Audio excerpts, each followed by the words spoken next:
Don Bernardo O'Higgins Riquelme nació en Chillán el 20 de agosto de 1778. Estando en Londres, conoció al prócer venezolano Francisco de Miranda, quien le inculcó las ideas separatistas de la América hispana. El héroe chileno se emocionó ante semejante idea y, desde entonces, quiso lo mismo para su patria, Chile. De regreso a Chile, en su hacienda de las canteras, O'Higgins se desempeñó como hacendado y trató bien a sus trabajadores, según testimonio de ellos mismos. Presionó para que se creara el primer Congreso Nacional y fue elegido diputado, perteneciendo al bando exaltado o patriota.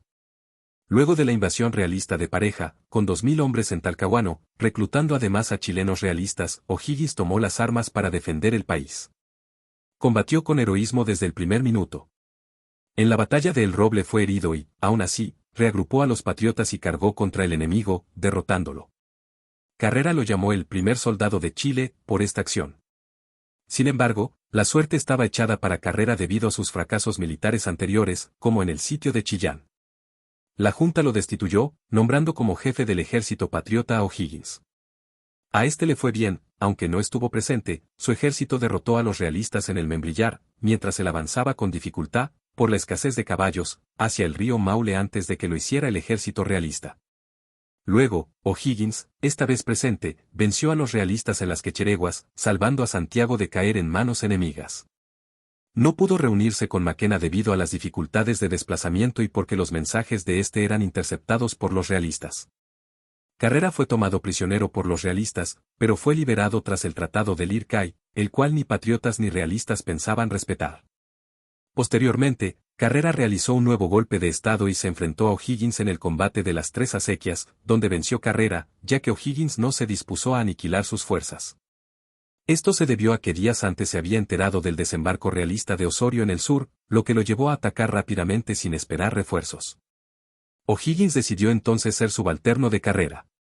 Contrario a lo que suele afirmarse, Carrera finalmente aprobó el plan de defenderse en Rancagua, donde O'Higgins decidió no rendirse y rompió el cerco enemigo tras resistir cerca de 36 horas frente a un adversario numéricamente superior. Carrera ayudó a O'Higgins a salir del asedio, pero ordenó la retirada debido a la escasez de medios y a la falta de instrucción de sus hombres. Estando en Mendoza y tras la organización del ejército de los Andes, O'Higgins cruzó la cordillera junto a San Martín, enfrentando al enemigo en la batalla de Chacabuco, donde, según palabras del propio San Martín, O'Higgins dio la victoria a los patriotas. Sobre los detalles de la batalla, hay un vídeo en la descripción. San Martín declaró: individuos del ejército de los Andes, vuestro bien y el de la América me obligan a separarme de vosotros por muy pocos días. Entretanto queda con el mando en jefe del ejército el Escmo, señor brigadier don Bernardo O'Higgins, el mismo que os condujo a la victoria. El ejército de los Andes entró en Santiago siendo recibido con júbilo por el pueblo. Luego, O'Higgins organizó un nuevo ejército de Chile, fusionándolo con el ejército de los Andes, dando origen al Ejército Unido. Contrario a lo que se cree, para noviembre de 1817 el ejército de los Andes contaba con un 40% de chilenos y era financiado con recursos chilenos. El ejército chileno era puramente nacional. Gracias a O'Higgins, el número de soldados chilenos aumentó, de modo que en noviembre de 1817 el Ejército Unido contaba con solo 2.700 argentinos y alrededor de 6.514 chilenos. Esta cifra disminuyó tras la sorpresa de Cancha Rayada, donde O'Higgins también actuó con heroísmo, siendo incluso herido. Aún así, en Maipú San Martín tenía bajo su mando más chilenos que argentinos. Con la victoria en Maipú, el 5 de abril de 1818, se aseguró la independencia de Chile. O'Higgins fue elegido director supremo de la nación. Tenía amplios poderes y, aunque era demócrata, pensaba que el país aún no estaba preparado para la democracia.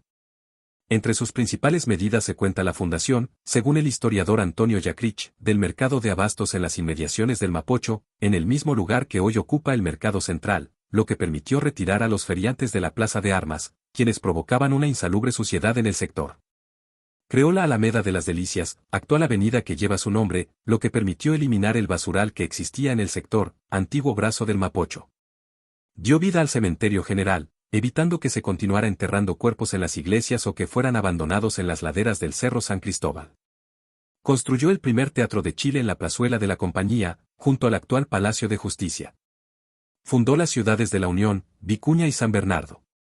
Terminó la construcción del Canal San Carlos, obra inconclusa por décadas, lo que permitió que el llano del Maipo se convirtiera en una zona eminentemente agrícola. Puso en funcionamiento el servicio diario de diligencias entre Santiago y Valparaíso, facilitando el correo y el envío de encomiendas. Durante su mandato circularon, sin restricciones, 15 periódicos en el país. Dispuso la aplicación de vacunas a la población, mejorando notablemente la salud pública. Fundó escuelas primarias e instauró el sistema lancasteriano de educación, ampliando de forma importante la cobertura educacional de niños y jóvenes. Reabrió el Instituto Nacional y la Biblioteca Nacional, y creó en Coquimbo el Instituto de La Serena. Creó la primera Escuadra Nacional y la Expedición Libertadora del Perú. Es falso que O'Higgins haya ordenado asesinar a Manuel Rodríguez o a los Carrera. Un influencer mintió descaradamente al afirmar que existía una orden firmada por O'Higgins para asesinar a Rodríguez.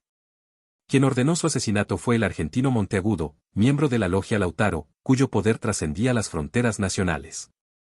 Existe una carta privada de O'Higgins a San Martín en la que señala que Manuel Rodríguez quizás habría sido asesinado al intentar matar a quien lo custodiaba, lo que demuestra que O'Higgins no tenía conocimiento previo. Si se sabe que O'Higgins ordenó el arresto de Manuel Rodríguez, ya que el guerrillero representaba una amenaza para el Estado, pues podía intentar un golpe de Estado ya que culpaba a O'Higgins de acusaciones infundadas. Respecto a los Carrera, el gobernador de Cuyo, Luzuriaga, presionado por Monteagudo, fue quien ordenó los fusilamientos de Juan José y Luis Carrera. Tras la batalla de Maipú, O'Higgins y San Martín enviaron un mensajero a Mendoza para solicitar que no se ejecutara a los Carrera, pero este llegó 30 minutos tarde. O'Higgins no ordenó la muerte de los Carrera, incluido José Miguel, ni la de Manuel Rodríguez.